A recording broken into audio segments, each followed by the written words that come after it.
नित उठ थारो नाम जपू माँ सफल होवे सब काम भवानी सफल होवे सब काम।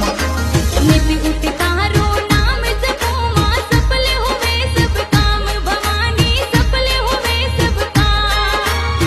दर्शन सु दुखड़ा मिट जावे दर्शन सु दुखड़ा मिट जावे पावन पवित्र धाम।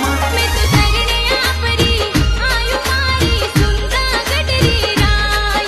परिक्रमा थारी लगावा माने रखियो शरण रे माने।